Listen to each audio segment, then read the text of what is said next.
Hi friends, வாங்க குக்கரில் ஈஸியாக எப்படி சிக்கன் பிரியாணி செய்யலாங்கிறத பார்ப்போம். அதுக்கு ஒரு கிளாஸ் அளவு அரிசி வந்து எடுத்துகிட்டு 2 தட்டி கழுவிட்டு தண்ணியில் வந்து ஊற வச்சுக்கலாம். நம்ம செய்ய ஸ்டார்ட் பண்ணப்போ ஊற வச்சா போதும். இப்போ குக்கரை வந்து அடுப்பில் போட்டுட்டு ஒரு 2 ஸ்பூன் அளவுக்கு நெய் ஊற்றி 3 ஸ்பூன் அளவுக்கு எண்ணெய் ஊற்றி அது வந்து சூடேறினோடனே பெருஞ்சீரகம், பட்டை, பிரிஞ்சி இலை போட்டு பொரிஞ்சோடனே நம்ம கட் பண்ணி வச்சுருக்க பெரிய வெங்காயத்தை வந்து சேர்த்துக்கலாம். நான் மீடியம் சைஸ் வெங்காயம் வந்து 3 வெங்காயம் வந்து எடுத்துக்கிறேன். இது ஓரளவுக்கு வதங்கினோடனே 2 ஸ்பூன் அளவுக்கு இஞ்சி பூண்டு வந்து சேர்த்துப்போம். சேர்த்துட்டு பச்சை வாடை போகிற அளவுக்கு வந்து வதக்கிக்கலாம். இப்போ பச்சை வாடை போயிட்டு இதில் ஒரு 2 போல் தக்காளி, கீறி வச்சுருக்க பச்சை மிளகா 2 வந்து சேர்த்துக்கிறேன். சேர்த்துட்டு நல்லா மசிகிற அளவுக்கு வதங்கி வந்து எடுத்துக்கணும். வதங்கினோடனே 2 ஸ்பூன் அளவுக்கு தயிர் வந்து சேர்த்துக்கலாம். இப்போ மஞ்சள்தூள், காரத்துக்கு தகுந்த மாதிரி மிளகாய்த்தூள், தேவையான அளவு உப்பு சேர்த்தா போதும். இது மட்டும்தான் மசாலா வந்து நான் சேர்க்க போகிறேன், வேறு எதுவும் சேர்க்க போகிறதில்ல. சேர்த்துட்டு லைட்டாக வந்து மிக்ஸ் பண்ணி விட்டுட்டு இதில் நம்ம சுத்தம் பண்ணி வச்சுருக்க சிக்கனை வந்து சேர்த்துப்போம்.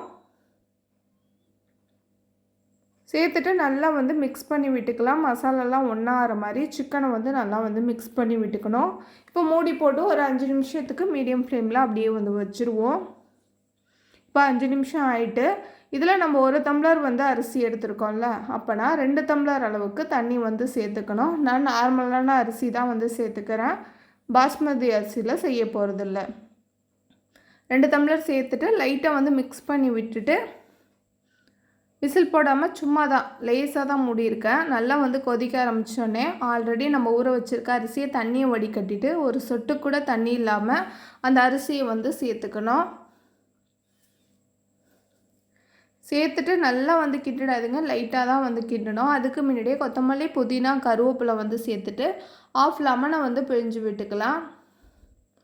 லேசாக வந்து பரட்டின மாதிரி கிண்டிட்டு குக்கரை போட்டு 3 விசில் வச்சா போதும். சூப்பரான டேஸ்ட்டில் பிரியாணி வந்து ரெடி ஆகிடும். உங்களுக்கு பார்த்தாலே தெரியும் பாருங்கள் எந்த அளவுக்கு பிரியாணி இருக்குன்னு. கண்டிப்பாக இந்த ஸ்டைலில் வந்து ட்ரை பண்ணி பாருங்கள். டேஸ்ட் வந்து வேறு லெவலாக இருக்கும். பேச்சுலர் கூட இதை வந்து ஈஸியாக வந்து செஞ்சிடலாம். Thank you, bye friends. இந்த வீடியோ பிடிச்சிருந்தா குட்டியாக ஒரு லைக் போட்டுங்க.